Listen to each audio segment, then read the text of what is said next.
Morning came to Umwogo, but it did not bring peace with it. The sun rose gently, spreading its light across the red earth and dew-covered grass, yet the village felt uneasy, as though the night had left something unseen behind. Doors opened more slowly than usual. Women stepped outside and paused before beginning their chores. Men gathered in small groups, their voices low, their faces tense. Chike noticed it the moment he stepped out of his mother's hut.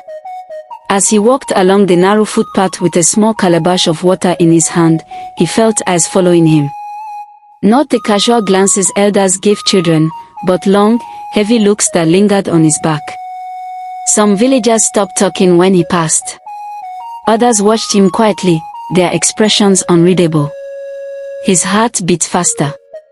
The memories of the night before clung to him like smoke that refused to clear. The owl's cry echoed in his mind. The strange voice that had spoken his name so clearly. Worst of all was the shadow that had moved without him, stretching and twisting as if it had a life of its own. He told himself it had been fear. Hunger. His imagination playing tricks on him. Yet no matter how hard he tried, the feeling would not leave him. Something had changed in Umwogo, and something had changed in him. By midday, the village square was filled.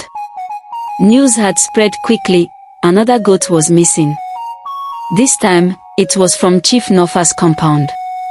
Not just any goat, but a large white one meant for an important festival. The loss was an insult as much as it was a theft. Chief Nofa stood before the people, leaning heavily on his staff. His face was dark with anger. "This has gone too far," he said, his voice strong and sharp. "This thief no longer fears the people of Umwogo. He steals from anyone he wishes, even from my own house." Murmurs rippled through the crowd. "Yams disappeared from my barn last week," one man said. "My traps are always empty," another added. "A thief that steals even dried fish from a woman has no shame," someone muttered. Chike stood at the edge of the gathering, his head lowered, his expression calm. Inside, his chest felt tight. He had perfected the art of looking harmless, respectful, invisible. It had saved him many times. But today, it felt as though his disguise was thinning. "From tonight," the chief continued, lifting his staff slightly, "no one in this village will sleep without watch. We shall guard our homes. Whoever this thief is, he will soon reveal himself." A cold shiver ran through Chike's body. That evening, his mother called him inside earlier than usual. The sky was still painted with the last colors of sunset when she closed the door behind him. She sat on a wooden stool near the small fire, her hands tightly wrapped in her cloth. Her face looked tired, more worried than usual. "My son," she said softly, "people are afraid." Chike looked away. "Afraid of what, Mama?" "Of the thief," she replied. "They say whoever it is has no fear. Some say spirits must be helping him." At the mention of spirits, Chike's stomach tightened. She reached for his hand and held it firmly. Hunger can push a person to dangerous places. But stealing calls curses that do not leave easily. "Promise me, Chike. Promise me you will never take what does not belong to you." His throat burned as he swallowed. "I promise," he said quietly. The lie settled heavily between them. That night, sleep refused to come. Chike lay on his mat, staring at the roof, listening to the sounds of the village. Dogs barked in the distance. Somewhere, a baby cried before being soothed. Lanterns flickered out one by one. When the moon climbed high into the sky, Chike sat up. The hunger returned, sharp and familiar. Not only hunger for food, but hunger for the thrill that had begun to control him. He thought of the chief's barn, now guarded. He thought of his mother's worried eyes. He thought of the voice that had spoken to him in the dark. He told himself to stay inside. Yet his feet moved on their own.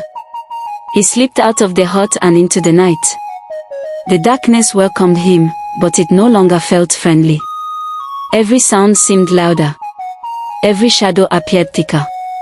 His confidence from before was gone, replaced by a tight knot of fear in his chest. As he passed the old Iroko tree at the edge of the village, the owl cried again. Once. Twice. Chike stopped.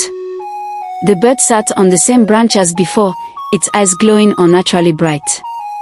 He felt watched, not just by the owl, but by something deeper, something older. Go back, the wind seemed to whisper. Chike clenched his fist and took a step forward. Instead of heading toward the familiar paths of the village, his feet carried him toward the forest. The forbidden path. The one elders warned children never to follow at night. The air there felt colder, heavier, as though the trees themselves were breathing. I shouldn't be here, he whispered, but his legs did not listen. Deep in the forest, he came upon an old shrine. It was covered in vines and moss, its symbols faded with age. As a child, he had heard stories about it, stories of spirits that judged wrongdoers before the time of chiefs and laws. A sudden wind blew through the trees, extinguishing his lantern. Darkness swallowed him whole. Chike, a voice called softly. He spun around. Who is there? From the shadows emerged a tall figure, thin and dark, its form shifting like smoke. Its face could not be clearly seen, yet its presence filled the space around him. You take what is not yours, the figure said calmly. Every death is recorded. Chike's legs trembled. I only take to survive. Survival does not erase consequences. The ground beneath him pulsed faintly, as if alive. You have two paths, the voice continued. One leads to riches gained by shadows. The other leads to suffering and truth. Chike's heart pounded. What if I choose neither? The figure leaned closer. Then the village will choose for you. Suddenly, the owl screeched loudly above him. Chike stumbled backward and fell to the ground. When he opened his eyes, the shrine was gone. The forest was quiet. Morning light filtered through the trees as if nothing had happened. He ran home in confusion and fear. Inside his hut, as he washed his face, he noticed something strange in the reflection of the water. A faint dark mark rested on his shoulder, shaped like a shadow that refused to fully form. He rubbed it. It did not fade. By midday, the village was restless again. Another theft had occurred. No footprints. No signs. Just emptiness. But this time, the whispers had changed. They say the thief moves like a spirit. They say he has been marked. They say he will soon be revealed. As Chike passed through the square, a group of boys went silent. One of them stared at his shoulder, his eyes widening with fear. Chike quickly pulled his cloth tighter. That night, lying beside his sleeping mother, Chike stared into the darkness. In the corner of the room, a shadow shifted slowly, as if breathing. The night had marked him. And Umwagu was no longer blind.